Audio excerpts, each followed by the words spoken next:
When you do this once a month, it's tricky. Okay, I think we're good now. Go for it, Becky. Okay, are we good? Yeah. We're good. All right, wonderful. So good morning, Unity of Littleton. It's great to see you this morning. Good morning. So I'm so happy to be here with you today as we begin this month of exploration of abundance. You know, abundance isn't simply something that we possess, but it's a state of consciousness that we cultivate. And it's so important that we pay attention to that. You know, and I think about my life, and I think about the experiences, I think about Unity of Littleton. You know, when we hold that consciousness, things happen, things move. You know, and when we hear that word abundance, you know, we might immediately think about money or income or possessions or financial security. And those things are part of our human experience, and there's nothing unspiritual about desiring stability or sufficiency or the resources necessary to live our purpose. You know, if you had those old teachings back in a previous spiritual relationship or previous religious relationship that, you know, got into that, you know, blessed are the poor, well, that's great, but that doesn't mean, that we don't inherit and deserve all of the abundance that we are open to. You know, prosperity is understood to be something much greater than just material wealth. You know, it includes the consciousness of God's all-sufficiency or the universe. It includes love and peace and wisdom, creativity, friendship, health, opportunities, purpose, and you know what? The biggest one, the ability to begin again. You know, so many times we find ourselves at a dead end, and that ability to begin again gives us hope constantly that there's somewhere we can go. You know, Charles Fillmore taught that true prosperity begins in consciousness. And in his book, Prosperity, he explains that the visible conditions of our lives are influenced by the ideas we hold and cultivate. Those thoughts that we hold and those thoughts that we nurture and feed. You know, and before abundance becomes circumstance, it has to begin in our awareness of divine possibility. An abundance mindset is a spiritual realization. It's one that we live and that we move in, and we have our being in this infinite field of divine good. You know, you spoke the affirmation a few minutes ago about I am open and receptive to the infinite flow of divine abundance. Every day I receive and give freely, trusting that good is always flowing to and through me. You know, those opening words, those first 5 words are the ones that are the most important. I am open and receptive. You know, the good of the universe or source or God by whatever name is already present. But we have to be willing to recognize it, to receive it, and to cooperate with it. You know, the first foundational principle in unity is that God is absolute good everywhere present. And this means that, you know, God or source, whatever you call it, is not distant from us. You know, it's not occasionally available. And the one thing, too, that was a big shift for me when I found unity was that God doesn't withhold good from some while granting it to others. It's always available. It's always in the presence of where we are. It's just up to us whether we latch onto it or not. You know, God is the one presence and the one power active in the universe and in our lives. And when we affirm abundance, we're not trying to persuade it from a reluctant God to bless us. We're awakening to the spiritual truth that divine good is already present and available. You know, Jesus said that it is your Father's good pleasure to give you the kingdom. And in unity, the kingdom of God is understood metaphysically as that realm of divine ideas and spiritual potential within us, within each and every one of us. If you look around the room right now, there is not a face that you would gaze upon that it is not present right there, right within them, at all times, as well as yourself. It's not some distant place that we enter after death. It is that state of consciousness that we experience right now. The kingdom within us includes faith. It includes wisdom. It includes imagination. It includes love and strength and understanding. It includes order and zeal, release, life, and power. Now, some of you probably know what I just talked about. Those things, those are the 12 powers that we identify as the faculties of our divine nature that are within every person. And therefore, when we say that the kingdom is within, we're affirming that the spiritual resources we need are they're already present in the full potential. And probably a central teaching in the unity prosperity consciousness is that God is our source. A job might be a channel, a client might be a channel, or a family member might be a channel to our good. A bank account may be a channel, a business, a pension, an investment, the congregation, and there might be something unexpected that comes along that is a channel for your good. But no individual person, institution, or circumstance ultimate source of our good. God is our source. And through unity, it's been repeatedly distinguished between the divine source and the outer channels through good appears. And when we mistake a channel for source, we become fearful whenever that channel changes. We may believe that if one job ends, our supply is ended. Or if one person says no, that there's no help available. If one opportunity closes, there will never be another. So many times we get caught up in that whack thinking or that woe is me, what am I going to do consciousness. And channels may change while the source remains constant. Channels change all the time, but that constant source is always there. The source of divine ideas always remains present with us. And the source of courage remains. The source of wisdom and creativity, those remain. The source of love always remains intact. Now, this doesn't mean that change is easy. We all know that, right? Even those of us who are change makers, sometimes we struggle with change. But what it does mean is that there's no external change that can diminish the presence of God within. Myrtle Fillmore learned this truth in relationship to healing. She turned away from the belief that outer appearances had the final word, and she began to speak the words of life to her own body.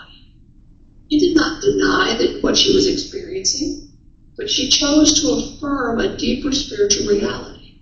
And in the same way, prosperity consciousness doesn't deny financial or practical challenges, but it refuses to let those challenges define the whole truth of our lives. It's remembering who we are. Scarcity is not the experience of having limited resources. Scarcity can become the pattern of a thought.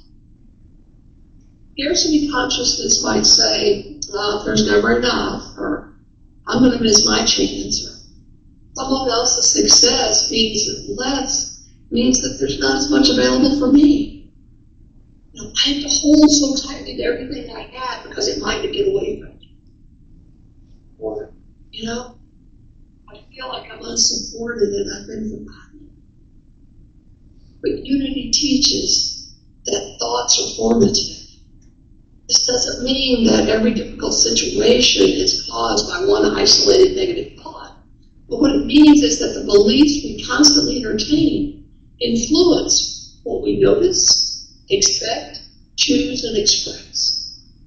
I was having a conversation with somebody the other day, and we were talking about, about how things happen and all of that. It was like, you're always going to find what you're looking for.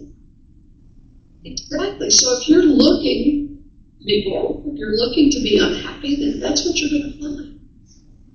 And so it's very important for us to remember that that ideas are the foundation of expression. That a divine idea accepted into consciousness can become the basis of a new experience. So when you get up in the morning, I love the song that you guys did just before I started talking about that whole thing of gratitude. If we start our day with a heart of gratitude and the openness and the excitement of what the day will bring, I promise you it's going to be a day of interest and joy. And it'll be a day in which you might be able to take care of any of those scarcity thoughts that are. But I invite you not to condemn yourself when you have a thought of lack or scarceness, but observe that those thoughts come and redirect our attention toward that spiritual truth. We could say, at this moment, I'm facing a financial challenge. And that may be an honest statement, but we don't have to continue with it. Therefore, I am powerless and abandoned. That's not true. Don't hang out there. Let it move through and affirm something more like, just temporary. God is present. Divine wisdom active within me. New ideas are available. And I'm guided toward my next place. Unity doesn't ask us to deny facts. It asks us to recognize the facts that are not always the final spiritual truth. A condition may be real, but it's not necessarily permanent. One of the things I've said for years is everything is temporary. And it lasts as long as I'm willing to give in energy. In unity, it's emphasized that substance is not limited to physical objects or money. But it's, in metaphysics, of our unity metaphysics, design substances that underlie the spiritual reality from which opportunities and forms emerge. Prosperity begins as an idea. Any idea may become a conversation. A conversation may become a partnership. A partnership may be a new opportunity. A new opportunity may transform life. But perhaps abundance we need today is the first, is the abundance of wisdom. Perhaps it is the courage to make a phone call. Perhaps it's the willingness to ask for help. And it could be the imagination to see a possibility that we previously overlooked. Perhaps it's the strength to make the necessary change. Divine abundance frequently reaches us first through the mind as guidance or inspiration of that little small voice or an insight that comes to us. So this is why prayer and meditation are essential. They're key parts of any prosperity practice. And in the silence, we become receptive to the divine ideas already seeking expressions through it. I can't tell you how many times I'll be doing things, and maybe I'll be working on something that helps put me into a meditative state. And all of a sudden, something that I was maybe concerned about the week before, the answer just is there. It's like, oh, why didn't I think of that? There's that part of becoming receptive. We're encouraged to enter into a living relationship with that indwelling presence of God. Myrtle Fillmore taught us that prayer is not begging for an external power to change its mind, but prayer is a way of aligning the heart for us to become receptive. And that means we have to release the belief that our good must arrive in one particular way.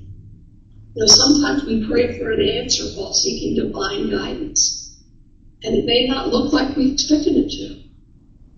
I know lately we have a lot of lakes around where I am, and lately it's just like boats have been catching my eye. It's like, oh man, I love being out on the water. I think it's a great place to be and just feel that breeze and that gentle rocking.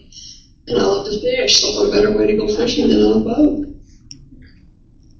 And it's like, I don't know. I don't know if I want to deal with the maintenance of it, or I don't know if I want to deal with this, or having to pull it in and out of the water, or have a vehicle that will tow it.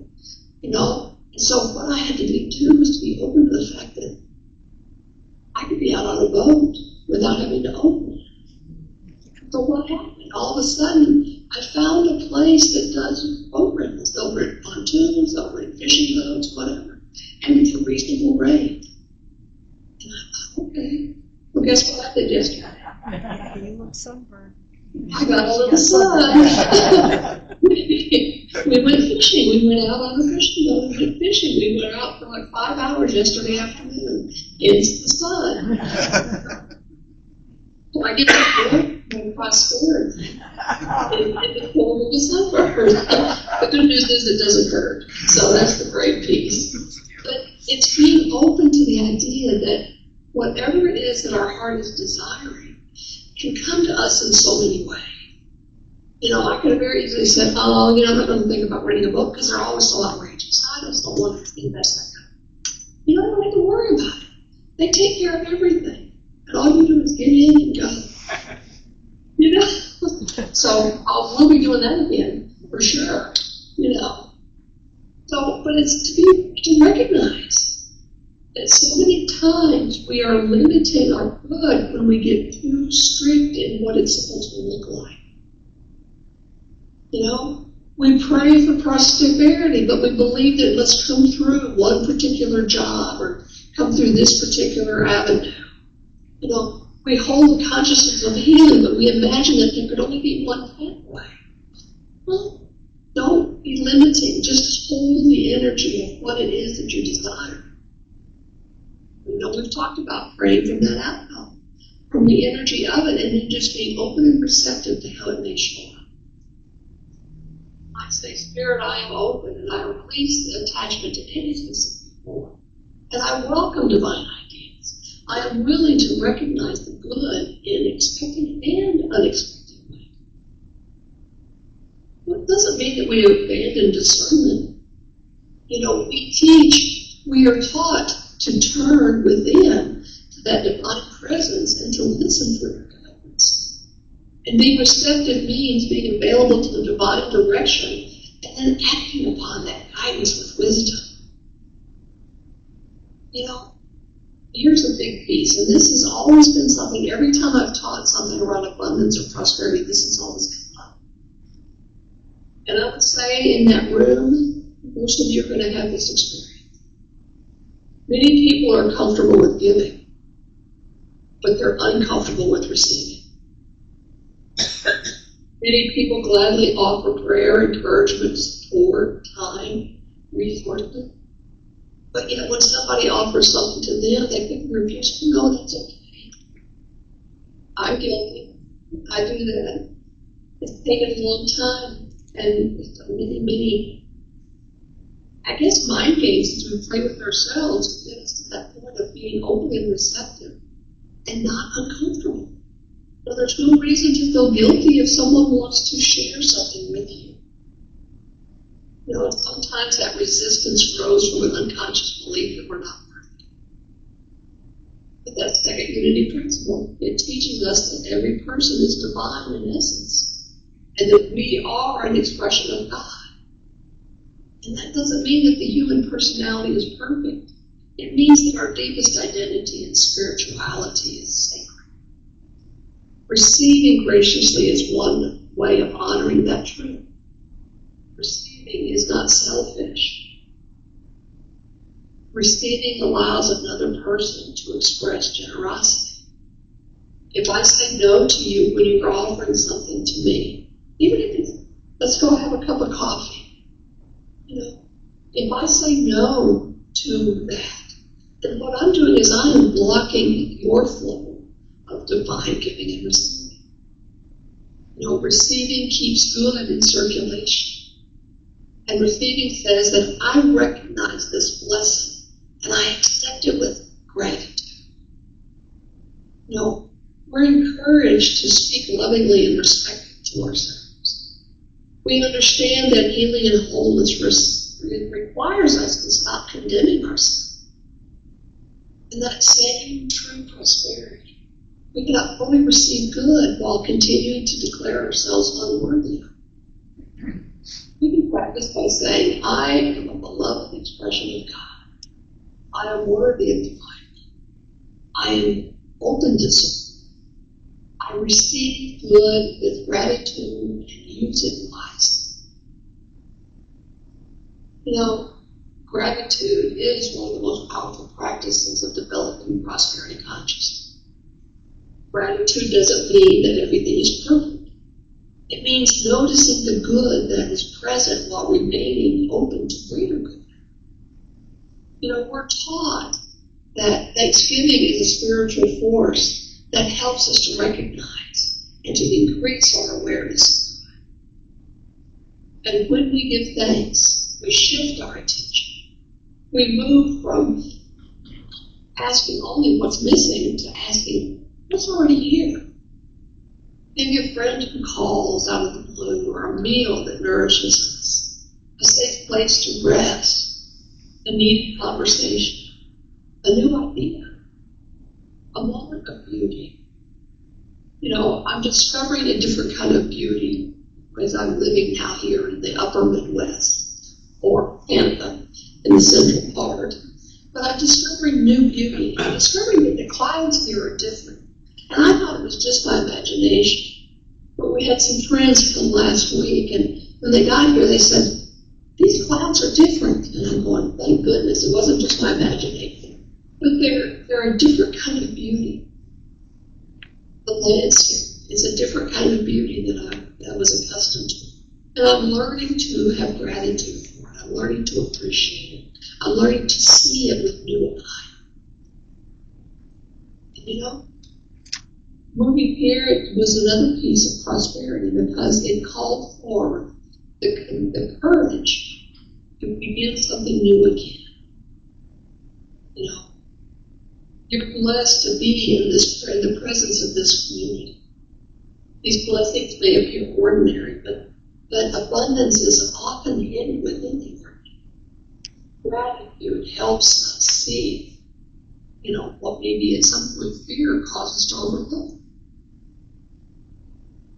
So I want to talk about a Bible story for just a minute, and then we'll move on into a time of meditation. I want to talk about the story of the loaves and the fishes. And I want to share with you a unity interpretation. You know, it contains a profound prosperity story. The disciples, they looked at the crowd and they saw lack. They focused on the number of people and the small amount of food that was there. You know, their consciousness was fixed on insufficiency. And Jesus began with what was available. He took the bread. He blessed it. He gave thanks. And then he shared it. You know, metaphysically, Jesus represents that divine consciousness within us. The awareness that sees beyond appearances and recognizes divine possibility. The loaves and the fishes, you know, those resources and ideas are already available to them. And even when they appear small, they're always available. And the disciples in this story, they represent that part of consciousness that calculates only according to appearances. Whereas the divine consciousness asks a different question. What is the presence that can be blessed, used, and circulated? And Jesus didn't despise the small beginning. He blessed it. He gave thanks for it. And he placed it in a circulation. He didn't say, there's this too little, these people are going to starve. He knew that there was enough. And in your hands today, what ideas, what talent, what relationship, what experience, what small opportunity, you know, do not dismiss it because it seems inadequate, but bless it, give thanks for it, and use it wisely. Allow it to become that beginning of something greater. And so I invite you over the next month, spend a few moments in silence and affirm to yourself, God is my source. Divine ideas guide me. I am open and receptive to my good. And then name 3 points of the abundant already in your life. Maybe at the end of the day, ask, where did I see Source's good today? Or God's good today? What divine ideas came to me? And how did I respond? And this practice moves prosperity from theory into a lived experience. And so, beloveds, divine abundance is not far away. The kingdom is within you. Divine wisdom is within you. Creative power is within you. Faith and love that are within you. You're not separate from that source of good. So today we release the belief that outer appearances have the final word. We open our minds and our hearts. We open our lives, and together we affirm, I am open, receptive to the infinite flow of divine abundance. Every day I receive and get freedom, trusting that good is always flowing to and through me. And so it is. So I would just invite us now to go ahead and prepare for a time of meditation. And, Reka, are you going to underscore the meditation for me this morning? Sure. Okay. All right. So I'm going to go ahead and just take us into that. So if you would, just gently allow your hands to rest in your lap. Let your eyes close or soften your gaze. And take in a slow, gentle breath. And breathe out. Again. Breathe in deeply and peacefully. And release. Let your body settle into this sacred moment. There is now, just in this beautiful place, nowhere else you need to be. There is nothing you need to prove. For these next few minutes, rest in that pure presence of Source. We teach that God is absolute good everywhere present. Therefore, the presence of God is here. The presence is within you. The presence is expressing life, wisdom, love, and peace. Imagine God radiant light is glowing within you. This light represents that Christ presence, that divine presence. It represents your divine nature, your spiritual wholeness, the sacred image of Source within. Oh, yes. And I invite you to silently affirm to yourself, God is my source. God is my source. The outer channels of good may change, but the source remains constant. God is the source of wisdom, the source of love, the source of peace, and divine ideas. God is the source of every true good. Imagine within you. Imagine within your heart that the heart is expanding. It moves. That light within you. It just moves through your chest, through your shoulders, your arm, and your hand. It fills your entire body. This light of Source. Every cell of your body is alive with divine life and intelligence. I invite you to silently bless your body. Divine life flows through me. Divine wisdom guides me. Divine love, it sustains me. And now, if you would, gently affirm to yourself, I am open and receptive to my good. I am open and receptive to my good. And if you would, release any belief that your blessings must arrive only in one way, in one form. Release the fear that you have been forgotten. Release the thought that you're unworthy to receive. And know you are a beloved expression of God. You are worthy of love. You are worthy of support. You are worthy of peace. You are worthy of a life filled with meaning and purpose.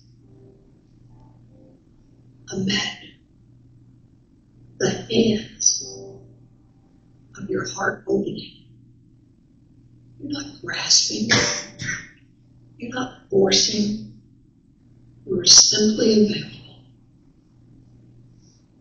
Divine ideas flow to you. Divine peace flows through you. Divine love surrounds you.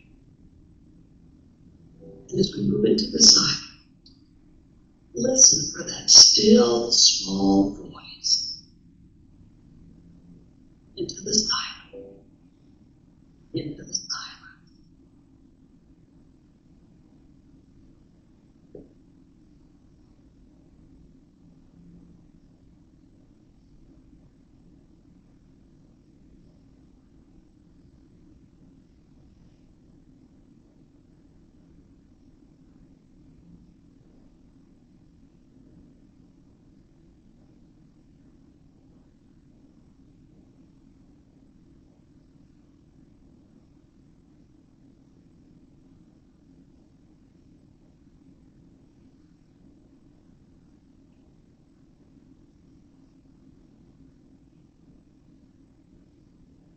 And as we come back from that place of silence, we affirm, I receive divine good with guidance.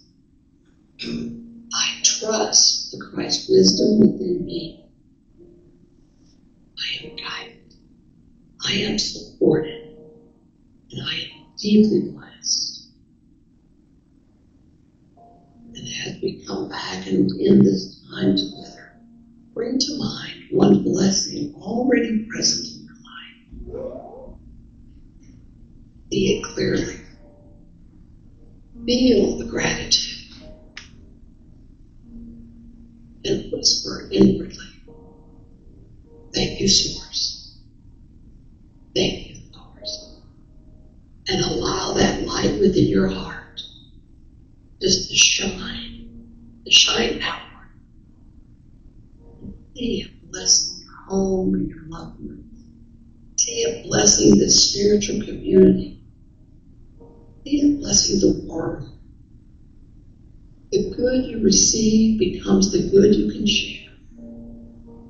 Then take a gentle breath in and breathe out. And when you're ready, gently open your eyes and know that you are blessed and so many. Amen.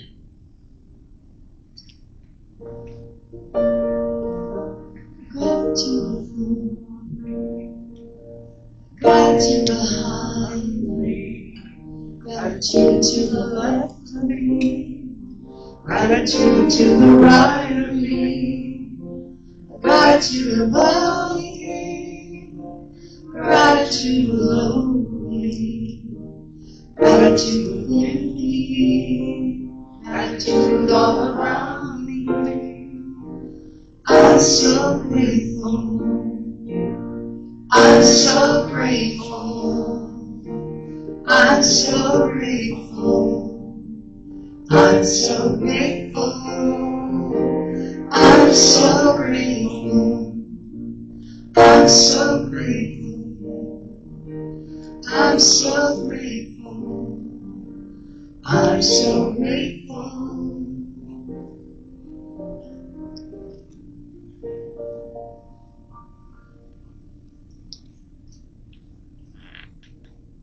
So thank you so much for being here today. We've come to that point in our service. You know, we've been talking about abundance and prosperity, and now we're at this point in our service where we get to demonstrate part of what I talked about today as far as that universal law of giving and receiving. And so we invite you to bless this community with your tithes, gifts, and offerings. And if you would, go ahead and take them out. And let's just hold them for a moment as we bless them. And then in a few minutes, Frank is going to continue to play. We're going to invite you to come forward and leave your gift or your blessing in the offertory bowl and pick up that affirmation as we are demonstrating with this, that giving and receiving and our openness to that. So we just bless these tithes, these gifts, these offerings. We know they're coming from the heart. And as we move into this time of this demonstration, we do so with love, with joy, and with gratitude. Go ahead. Let's do our offertory blessing together. Divine love, unity, bless and multiply all that I have, all that I give, and all that I receive, and I am grateful. Thank you, God. All right.